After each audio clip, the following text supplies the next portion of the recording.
ஐந்து கரத்தனை ஆனை முகத்தனை இந்தின் இளம்பிறை போலும் ஏற்றினை நந்தி முகந்தனை ஞான குழந்தினை புந்தியில் வைத்தடி வணங்குகின்றேனே அப்படின்னு திருமூலரோட பாடல்ல ஆரம்பிக்கிறதுமே சரி, விநாயகரை பத்தி விநாயகர் அகவல்ல ஔவையார் பெருமையா பேசியதும் சரி, இது மாதிரி விநாயகர் அப்படின்னு சொல்லப்படுற கணபதி அப்படிங்கிறவரை பத்தி எத்தனையோ சித்தர்கள் எண்ணற்ற இடங்கள்ல எழுதியிருக்கிறாங்க. எல்லாருமே பாத்தீங்கன்னா கணபதி காப்பு அப்படிங்கிற ஒரு காப்பு போட்டுட்டு தான் அவங்களோட பாடல்களையுமே ஆரம்பிப்பாங்க. அப்படி சிறப்பு பெற்ற இந்த கணபதி அப்படிங்கிறதோட தத்துவம் என்ன? கணபதி நம்ம உடல்ல ஒரு பக்கம் தான் இருக்கு அப்படின்னு எல்லாருமே இது வரைக்கும் நினைச்சிட்டு இருக்கோம் இல்லைங்களா? இப்போ மூலாதாரமே கணபதியின் இருப்பிடம் அப்படின்னு மோஸ்ட்லி நிறைய பேருக்கு தெரிஞ்சிருக்கும். ஆனா இந்த கணபதி அப்படிங்கிற தத்துவம் உடல்ல இரு பாகங்கள்ல இருக்குது. இது உங்கள எத்தனை பேருக்கு தெரியும்? அந்த இரு இடங்கள் என்ன? கணபதியோட உண்மையான தத்துவம் என்ன? கணபதியின் முக்கியத்துவம் என்ன? ஏன் கணபதியை முழு முதற் கடவுள்னு சொல்றோம்? ஏன் கணபதியை ஆதியும் அந்தமும்னு சொல்றோம்? இந்த மாதிரி பல கேள்விகளுக்கான விடை இந்த ஒரு பதிவுல உங்களுக்கு கிடைக்கும். இந்த பதிவை முழுமையா பாருங்க.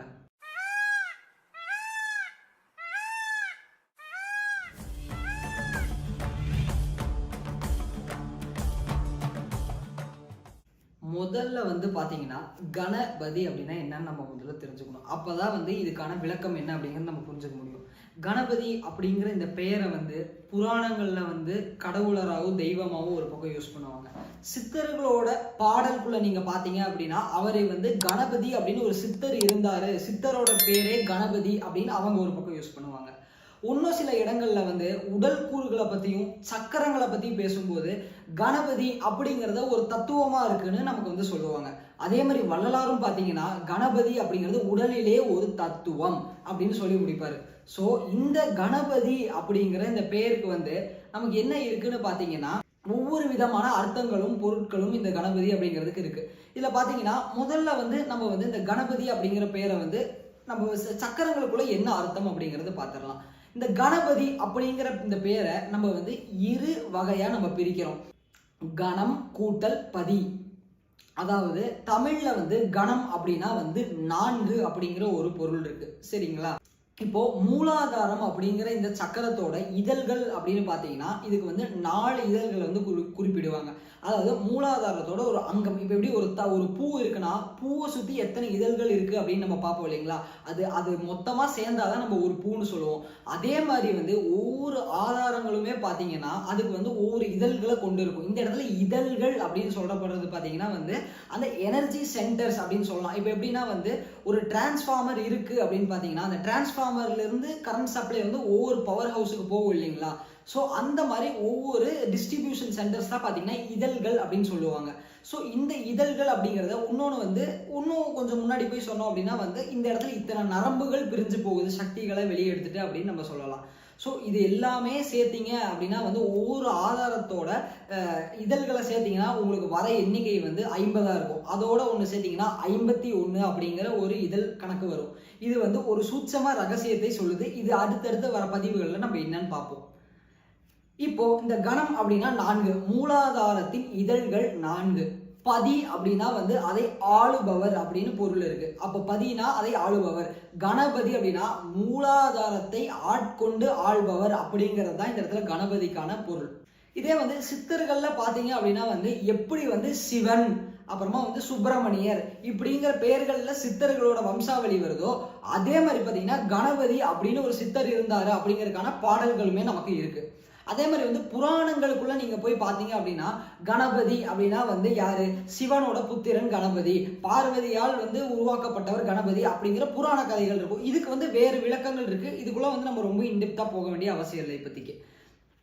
சோ இந்த இடத்துல கணபதி அப்படிங்கிறது பாத்தீங்கன்னா மூலாதாரத்தின் சக்தியை குறிப்பிடுவதற்கு வைத்த பெயரே கணபதி அப்படிங்கறது நம்ம தெரிஞ்சுக்கணும். நம்ம யோக மார்க்கம் அப்படிங்கிறதுல போகும்போது சரி நீங்க சொன்னீங்களே எப்படி கணபதி அப்படிங்கிறது உடல்ல இரு பக்கம் இருக்கு அப்படின்னு. முதல்ல மூலாதாரம் அப்படிங்கிறது பாத்தீங்கன்னா விநாயகரோட முழு முதற் இடமா இருக்குது. இப்ப ஏன் கணபதி அப்படிங்கிற இந்த ஒரு தத்துவத்தை முழு முதற் கடவுள், மூலாதாரத்தின் அதிபதி, எல்லாத்துக்குமே பேஸ் அப்படின்னு ஏன் சொல்றாங்க அப்படிங்கிறத இந்த இடத்துல நம்ம முதல்ல தெரிஞ்சுக்கணும். இப்ப எத்தனையோ பக்கம் வந்து பயிற்சிகள் அப்படிங்கிறது வந்து நீங்க வந்து எடுத்திருப்பீங்க. நிறைய பேர் வந்து எல்லா பக்கமும் பார்த்துட்டு அப்புறமா தான் இந்த வீடியோஸ் அப்படிங்கிறது பார்க்கறதுக்கும் வந்திருப்பீங்க. ஸோ இப்போ எல்லாரும் என்ன பண்றாங்கன்னா வந்து நேரா வந்து புருவ மத்தி அப்படிங்கிற விஷயத்த கான்சென்ட்ரேட் பண்ணுங்க அப்படின்னு ஆரம்பிச்சிடுறாங்க. இது எப்படி தெரியுங்களா? சுவிட்ச் போடாம ஃபேனை கையை வச்சு சுத்தினா அந்த வேகத்துல நமக்கு காத்து கிடைக்குங்கிற மாதிரி ஒரு பொருள்ல வந்து இவங்க யோசிச்சு வச்சிருக்காங்க போல.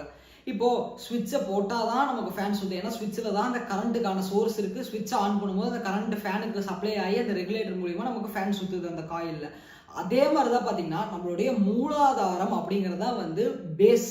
இந்த மூலாதாரத்தை வந்து யார் ஒருத்தர் தொட்டு ஆக்டிவேட் பண்றாங்களோ அவங்களுக்கு மட்டும்தான் வந்து மீதி இருக்கிற இந்த 5 ஆதாரங்களுமே வந்து சித்தியாகி மேல வந்து இறை தரிசனம் அப்படிங்கிறது கிடைக்கும். மூலாதாரத்துல இருக்கிற கணபதியை வந்து ஒருத்தர் விழிப்படைய செய்யாம மேல இருக்கும் இந்த அருட்பெரும் ஜோதின்னு சொல்லப்படுற ஒளியை யாராலையும் பார்க்க முடியாது. யாருமே இதுவரை பார்த்ததும் இல்லை. இந்த இடத்துல வந்து வள்ளலார் சொல்லுவாருன்னு ஒன்று சொல்லுவாங்க. என்னன்னா வந்து வள்ளலார் வந்து பிற ஆதாரங்கள்ல வந்து கவனம் வச்சு நேரத்தை விரயம் பண்ணாம நேரா மேலே வாங்க அப்படின்னு சொல்லுவாரு. இந்த இடத்துல வந்து அவர் சொல்றது உண்மைதான். ஆனா இந்த இடத்துல ஒரு விஷயம் என்ன சொல்றாருன்னா, ஒரு மூலாதாரம் அப்படிங்கிற விஷயத்தை தூண்டாம மேலே வந்தா எந்த வேலையும் நடக்காதுன்னு வள்ளலார் மட்டும் இல்ல அத்தனை சித்தர்களுக்குமே தெரியும் இந்த விஷயம். எல்லா சித்தர்களுமே வந்து அதனாலதான் வந்து மூலாதாரத்தை முதன்மையா சொல்லி கணபதி வழிபாடு, கணபதி தரிசனம், கணபதியை வணங்கிய பின் தான் மற்ற இடங்களுக்கு செல்ல முடியும்னு நமக்கு வந்து சொல்லி வச்சிருக்காங்க. அதனால வந்து இதனாலதான் வந்து நம்ம கோயில்கள்லயுமே பாத்தீங்கன்னா எல்லா கோயில்கள்லயுமே வந்து பாத்தீங்கன்னா முதல்ல வந்து விநாயகர் அப்படிங்கிற ஒரு விஷயத்த வச்சிருப்பாங்க. சரி, அப்ப இந்த தீட்சை கொடுக்குறேன் அப்படின்னு உடலை வந்து தொடர்றாங்களே, அப்ப கணபதி அப்படிங்கிற விஷயம் வெளிப்படையுமானா சத்தியமா 100% வெளிப்படையாது. இதுதான் வந்து உண்மை. ஏன்னா வந்து ஒருத்தர் வந்து தான் செய்து வச்சிருக்க யோக சக்தியை வந்து இன்னொருத்தர் கொடுக்கணும்னு யாரும் நினைக்க மாட்டாங்க எப்பவுமே.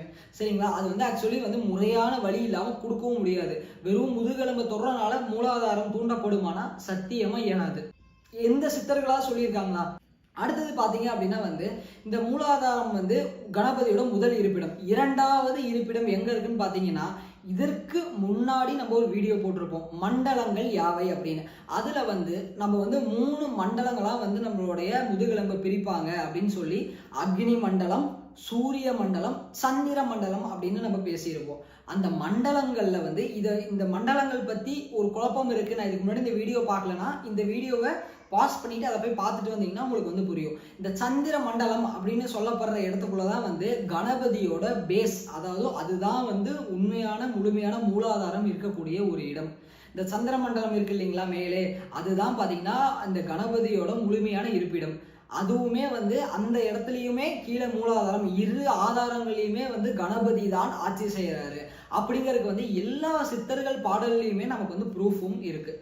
இப்ப இந்த ஒரு விஷயத்துல வந்து அண்டத்தில் உள்ளதே பிண்டத்தில் உள்ளதுன்னு ஒரு தத்துவம் இருக்கும். இது எல்லாத்துக்குமே வெளியிருந்து ஒரு பிகினரா பார்த்தோம்னா நமக்கு என்ன தோணும்னா, சரி நம்ம வந்து இந்த அண்டம்னா வெளியே இருக்கிற இந்த ஸ்பேஸ், கேலக்சி, யூனிவர்ஸ்ல இருக்கிறது தான் இந்த மனுஷன் உடமான பிண்டத்துக்குள்ள இருக்குன்னு புரியும். இது வந்து ஒரு நிலை விளக்கம் மட்டும்தான். இதற்கு ஒன்னும் அதிசூட்சமமான நிலை விளக்கம் அப்படிங்கிறது ஒண்ணு இருக்கு. அது என்னன்னு நீங்க வந்து கண்டிப்பா இந்த இடத்துல தெரிஞ்சுக்கணும்.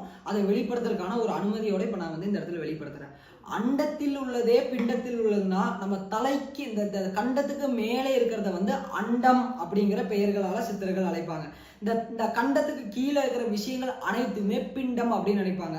இப்போ ஒரு சின்ன கணக்கு கொடுக்குறேன் பாருங்களேன். இப்போ என்ன சொன்னோம், கணபதி 2 இடங்கள்ல இருக்காருன்னு சொன்னோம் இல்லைங்களா? அதே மாதிரி அண்டத்தில் இருக்கும் கணபதி பிண்டத்திலும் உள்ளாரா? இப்போ அதுதான் வந்து சூட்சமமா என்ன சொன்னாங்கன்னா, அண்டத்தில் உள்ள யாவும் பிண்டத்தில் உள்ளது அப்படின்னு சொன்னது. அதாவது மேல அண்டத்துல இருக்கிறது எல்லாமே ஓஜி ஒரிஜினல் ப்ராடக்ட், அது கீழே இருக்கிறது எல்லாமே ஃபர்ஸ்ட் காப்பிங்கிற மாதிரி வச்சுக்கலாம். சரிங்களா? மேல இருக்கிற விஷயம் வந்து கரெக்டா இருந்தாதான் கீழே இருக்கிற விஷயம் வந்து கரெக்டா வந்து நமக்கு வேலை செய்யும்.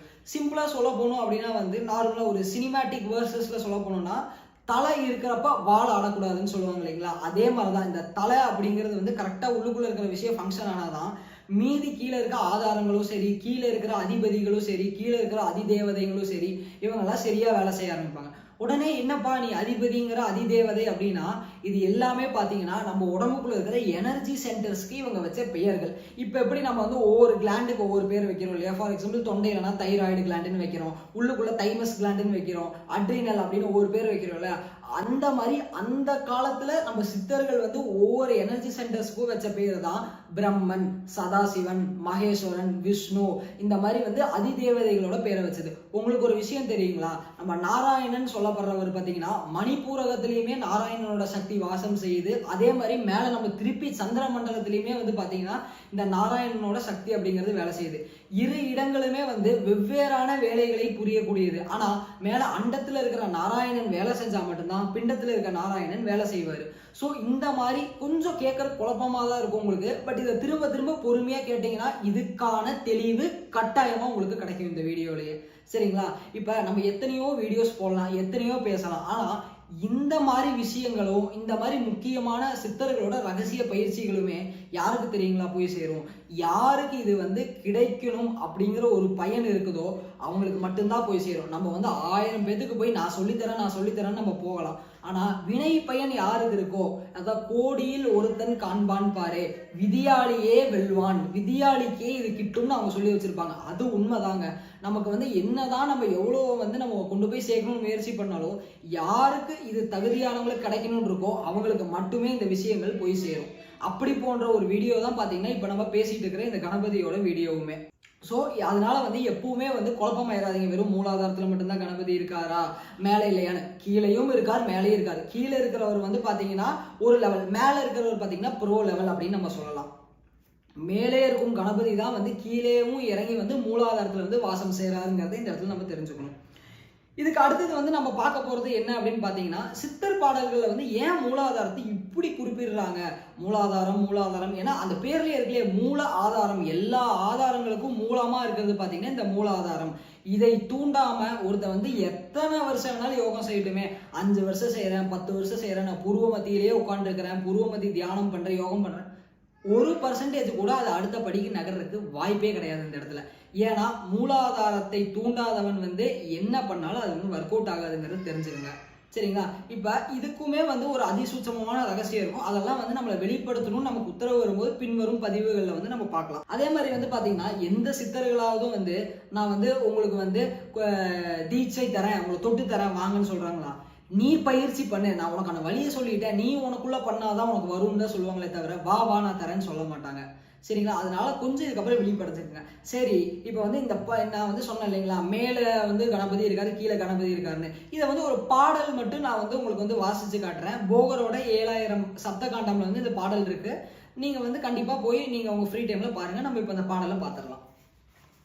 இருப்பான மூலத்தில் கணேசன் பாதம் இருந்தியே வாசியை நீ அதற்குள் மூட்டு, தருப்பான பிராணாயாம தவற்றினாலே தம்பித்து வரவழைத்து தளத்தில் ரேசி, குருப்பான மாத்திரை தான் ஏற ஏற குறிகள் எல்லாம் குறிப்பாய் அறிவில் தோன்றும், மறுப்பான வாசியது நழுவிற்றானால் மனிதன் அல்ல மாடென்ற வார்த்தையாமே. நல்லா பாத்துக்குங்க. இந்த ஒரு பாட்டுக்குள்ளே வந்து எப்படி கணபதியை பூஜை பண்ணுங்கிற ரகசியத்தை வந்து சொல்லிட்டாரு. சரிங்களா? இப்போ இந்த இடத்துல வந்து மூலாதாரத்துல இருக்கிற கணபதி பாதம் அதுக்குள்ள வந்து நீ வந்து வாசி அப்படிங்கிற அந்த தீய வந்து நீ உள்ள மூட்டு. அப்ப வந்து பிராணாயாம தவற்றினால், ஒன்னே பிராணாயாமன்னது இந்த இடது மூக்குல இழுத்து வலது மூக்குல விடுறது, வலது மூக்குல இழுத்து இடது மூக்குல விடுறது பிராணாயாமம்னு நினைச்சிட்டு இருந்தீங்கன்னா இத்தனை நாள் வந்து நிறைய பேர் உங்களை ஏமாத்தி இருக்காங்க அப்படிங்கிறது அர்த்தம். இதுக்கு பேர் வந்து வெறும் நாடி சுத்தி, அவ்வளவுதான். நம்மளோட சுவாச குழாய்களையும் நம்மளோட நாடிகளையும் பலப்படுத்துறதுக்கான ஒரு பயிற்சி தான் இப்ப இந்த இடது மூக்கு வழியா மூச்சை இழுத்து வலது மூக்கு வழியா விடுறது, வலது மூக்கு வழியா எடுத்து இடது மூக்கு வழியா விடுறது. சரிங்களா? இதுக்கும் வாசியோகத்துக்கும் சம்பந்தம் கிடையாது. இதை வந்து தெளிவா இந்த இடத்துல எல்லாரும் புரிஞ்சுக்கோங்க. ஏன்னா வந்து எல்லாரும் என்ன பண்றாங்கன்னா வந்து நான் வந்து 10,000 வாங்குறேன், 15,000 வாங்குறேன்னு இடது மூக்கு வழியா இடுங்க, வலது மூக்கு வழியா விடுங்க, வலது மூக்கு வழியா இடது மூக்கு வழியா இப்படியே பண்ணுங்க, உங்களுக்கு வாசி ஓடுங்கிறாங்க. கடைசி வரைக்கும் வாசி ஓடாதுங்க. மூக்குள்ள இருக்கிற அடைப்பு வேணா கிளீன் ஆகும் உங்களுக்கு. ஏன்னா இவங்க சொல்ற பிராணாயாமம் அப்படிங்கிறது பாத்தீங்கன்னா இது கம்ப்ளீட்டா வேற விதமா போய் வேலை செய்யக்கூடியது நம்ம உடம்புல. இதுக்கும் நம்ம மூக்குக்கும் எந்த சம்பந்தமும் இல்லை. இந்த இடத்துல புரிஞ்சுக்கோங்க. அதே மாதிரி இந்த இடத்துல அவர் என்ன சொல்றாருன்னா, தம்பித்து வரவழைத்து தளத்தில் ரேசி. உடனே ரேசி அப்படின்றது நம்ம வந்து இந்த 14 மாத்திரை 64 மாத்திரை ரேசகம் பூரகம் கும்பகம்னா மூச்சை உள்ள நிறுத்துறது வெளியே விடுறது, இது வந்து இந்த இடத்துல அவங்க சொல்ல கிடையாது. இதெல்லாம் உங்களுக்கு தெரிஞ்சுக்கணும்னா ஆழ்ந்து சித்தர்களோட பாடல்களுக்குள்ள போங்க. உங்களுக்கு அவங்களோட அந்த ஒரு அருள் இருந்தா சரியான ஆட்கள் மூலியமா கண்டிப்பா உங்களுக்கு வந்து இது கிடைக்கும். அடுத்தது பாத்தீங்கன்னா வந்து என்ன சொல்றாங்கன்னா வந்து இந்த மாதிரி விஷயத்த வந்து அந்த வாசி யோகம் அப்படிங்கிற இந்த சூட்சமத்தை வந்து கரெக்டா அந்த இடத்துல பண்ண நமக்கு என்ன ஆகும் அப்படின்னா வந்து அந்த உள்ளுக்குள்ள வந்து இதுக்கான விஷயங்கள் எல்லாம் நம்ம அறிவில் தோன்றும். எப்படின்னா வந்து இப்ப எப்படி ஒரு சுவிட்சை நம்ம அங்க போட்டா ஃபேன் இங்க நமக்கு சீலிங்ல சுத்துது இல்லையா, நீங்க மூலாதாரத்துல கரெக்டா அந்த இடத்துல வந்து நீங்க வேலை செய்ய ஆரம்பிச்சீங்கன்னா மேல உங்களுக்கு ஸ்பார்க் தெரியும். இது வந்து நம்ம பயிற்சி வகுப்புகள்ல இருக்கவங்க எல்லாத்துக்குமே தெளிவா தெரியும் இது எப்படி வந்து நடக்கும் அப்படிங்கிறது. இப்போ பார்த்துட்டு இருக்க நம்ம ஸ்டூடெண்ட்ஸ் எல்லாத்துக்குமே வந்து தெரிஞ்சிருக்கும் எப்படி வந்து நம்ம கீழே வந்து நம்ம பயிற்சிகளில் கீழே ஒரு விதமாக பண்ணும்போது எப்படி நமக்கு மேலே வந்து சில விஷயங்கள் ஏற்படுது, சில விழிப்புகள் ஏற்படுது, சில ஒலிகள் நமக்கு தெரியுது, சில சப்தங்கள் நமக்கு எப்படி கேட்குது, இந்த தசநாதங்கள் இந்த விஷயங்கள்லாம் எதனால உருவாகுதுன்னு இப்போ வந்து உங்களுக்கு புரிஞ்சிருக்கும். சரிங்களா? ஸோ இந்த மாதிரி விஷயங்கள் செய்யும்போது மனசு நழுவிருச்சு அப்படின்னா, அதாவது இந்த மனம் நழுவுறது அப்படிங்கிறது என்ன சொல்லுவாங்கன்னா வந்து இப்போ தன்னிலை மறந்து சிலர் யோகத்துக்குள்ள போறோம் அப்படிங்கிற மாதிரி சொல்லுவாங்க. தன்னிலை மறந்து எவன் யோகத்துக்குள்ள போறானோ அது வந்து சரியான முறையான யோகமே கிடையாது. நான் சொல்லல, போகர் இந்த இடத்துல சொல்றாரு. திருப்பி அந்த வாசகத்தை படிக்கிறேன் பாருங்களேன். மறுப்பான வாசியது நழுவிற்றானால் மனிதன் அல்ல மாடென்ற வார்த்தையாமே. அந்த காலத்தோட உயர்ந்த கெட்ட வார்த்தையான மாடு அப்படின்னு அவர் திட்டுறாரு. மாடு எப்படி எதுவுமே பண்ணாம அப்படியே நிற்கும். உடனே வந்து நம்ம மாடை தப்பா சொல்றோமான்னு கிடையாது. இந்த காலகட்டத்தில் நம்ம எப்படி நாயே அந்த மாதிரி வேர்ட்ஸை யூஸ் பண்ணி திட்டுறோமோ, அந்த காலத்துல வந்து இவங்க திட்டக்கூடியது வந்து மனுஷா நீ வந்து உனக்கு வாசி நழுவிச்சா நீ மனுஷனே இல்லை, நீ மாடுடா அப்படின்னு சொல்லிடுறாரு. ஸோ இப்போ எத்தனை பேர் வந்து நம்ம எல்லாரும் மாடா இருக்கோம் போகரை பொறுத்த வரைக்கும் அப்படிங்கிறது நீங்க யோசிச்சுக்கோங்க இந்த இடத்துல. அடுத்து இதுலயே வந்து இன்னொரு பாட்டு நான் படிக்கிறேன். இப்ப மேல வந்து சொல்லுவார் பாருங்க. சேரவே சகத்திரம் உண்டாக பூவை சேர்ந்து தேறி சந்திர மண்டலத்துக்குள் புக்கு அங்கு ஆரவே அரி என்ற மனதினால் கொய்த யானை முகன் வல்லவன் குண்டலி அதாகும். இப்ப கீழே இருக்கிற விஷயத்துக்கு பேரும் குண்டலினி தான், மேல இருக்கிற விஷயத்துக்கு பேரும் குண்டலினி தான். சிம்பிளா சொல்லணும்னா இதை வந்து நம்மளோட ஒரு கன்வீனியன்ஸ்க்காக கீழே இருக்கிறத கீழ் மூலாதாரமும் மேல சந்திர மண்டலத்துக்குள்ள இருக்கிறத மேல் மூலாதாரம்னு நம்ம வந்து சொல்லிக்கலாம் இந்த இடத்துல. சரிங்களா? தூரவே பத்தில் வைத்து அர்ச்சித்து தூபம் பல தீபம் பனி மாறி விவேகத்தால் தூரவே சோமப்பால் உகந்து அழித்து துசம் நாட்டி மூலத்தில் குதிரை முனைக்கட்டே அப்படின்னு சொல்றாரு. இந்த இடத்துல வந்து நம்ம திருப்பி இந்த ஒரு இடத்த படிக்கிறேன் பாருங்களேன். இப்ப தூரவே பத்ததில் அர்ச்சித்து தூபம் பல தீபம் காட்டி அப்படிங்கிறாரு. இந்த இடத்துல காட்டி பனிமாறி விவேகத்தால் அப்படின்னு ஒரு வார்த்தையை வந்து உள்ள சொல்றாரு. இப்போ உடனே வந்து தூப தீபம் காட்டினா நம்ம என்ன நினைச்சுப்போம், ஓஹோ சரி நம்ம வந்து விநாயகரோட போட்டோ வைக்கிறோம், அதுக்கு வந்து ஒரு அர்ச்சனை பண்றோம், தூப தீபம் காட்டுறோம் அப்படின்னு நினைச்சுக்கிறோம். ஆனா அது பண்ணா வேலை நடக்குமா? நம்ம எல்லாரும் விநாயகர் சதுர்த்திக்கு என்ன பண்ணுவோம், கொழுக்கட்டை செஞ்சு வைப்போம், சுண்டல் செஞ்சு வைப்போம். இது சொல்லும் போதே வந்து நம்ம மைண்ட் அங்கே போகும். சரிங்களா? என்ன பண்ணுவோம், பூஜை பண்ணுவோம், எப்படா கொடுப்பாங்க சாப்பிடலான்னு இருப்போம். ஆனா இதுக்கு பேர் பூஜையான கிடையாது, விவேகத்தால் பண்ணே. அதாவது நம்ம அறிவை வைத்து, அதாவது வாசியோகம் அப்படிங்கிற விஷயத்தை இந்த இடத்துல பண்ணுன்னு மறைமுகமா இலைமறைக்காயா நமக்கு வந்து போகர் இந்த இடத்துல வந்து நமக்கு சொல்லிட்டு போயிருக்கிறாரு. அந்த விதமா பண்ணும்போது மட்டும்தான் கணபதியின் தரிசனம் உள்ளே கிடைக்குமே தவிர வெளியே போய் கொழுக்கட்டை வைக்கிறேன், நான் அந்த இது பண்றேன் இது பண்றேன்னா உலக வாழ்க்கைக்கு உலக கர்மாக்களை உங்களுக்கு வந்து தீர்க்கறதுக்கான வழிகள் கிடைக்குமே அன்றி உள்ளுக்குள்ள ஆன்மாவை பலப்படுத்திருக்கோம், ஆன்மாவை அடுத்த நிலை கொண்டு போறதுக்கான அந்த ஒரு நிலைகள் உங்களுக்கு வாய்க்காதுன்னு நீங்க தெரிஞ்சுக்கோங்க இந்த இடத்துல. சரிங்களா? தப்பான்னு கேட்டா தப்பு இல்லை, உலக வாழ்க்கைக்கு நீங்க செஞ்சுக்கலாம். ஆனா நான் வந்து உள்ளுக்குள்ள இறைவனை உணரணும்னு வந்துட்டீங்கன்னா அது எதுவுமே இந்த இடத்துல ஒர்க் அவுட் ஆகாது. சரிங்களா? ஸோ அதனால சந்திர மண்டலத்துக்குள் வந்து இருப்பதே வந்து இன்னொரு கணபதி, அதுதான் மெயினான கணபதி இந்த இடத்துல வந்து போகர் சொல்லி முடிக்கிறாரு. ஸோ இந்த மாதிரி வந்து நம்ம ஒவ்வொரு பாடல்களுமே படிக்க உள்ளுக்குள்ள வந்து நம்ம முறையான பயிற்சிகளை செஞ்சு உள்ள போகும்போது மட்டும்தான் இதுக்கான ரகசியங்கள் நமக்கு விளங்குமே தவிர வேற ஏதோ ஒன்று வந்து யாரோ ஒருத்தர் வந்து வீடியோ போடுறாரு அவரே போய் குருவே அதனால எந்த பயனும் நமக்கு வாய்க்காது. சரிங்களா? இதை இந்த இடத்துல விழிப்புணர்வா புரிஞ்சுக்கோங்க. அதே மாதிரி வந்து நம்ம கிட்ட பயிற்சி வாங்கினவங்க இந்த மூலாதாரத்துக்குன்னு ஒரு குறிப்பிட்ட பயிற்சி நம்ம சொல்லி கொடுத்துருப்போம். கரெக்டாக அந்த விநாயகர் சதுர்த்தி அன்னைக்கு வந்து அந்த நேரம் அந்த காலை முதல் மாலை வரை வந்து அதற்கான யோக முறையை மட்டும் நீங்க செஞ்சீங்க அப்படின்னா வந்து உள்ளுக்குள்ள வந்து இந்த மூலாதாரத்துல இருக்கிற அந்த ஒரு அக்னி சக்தியானது வந்து நம்ம விந்தை வந்து இன்னும் மேலே ஏற்றதுக்கு வந்து எளிமையா நம்மளால அந்த இடத்துல பண்ண முடியுங்கிறத இந்த இடத்துல தெரிவிச்சுக்கிறோம். நன்றி. அடுத்த ஒரு சிறப்பான பதிவுல வந்து நம்ம சந்திப்போம்.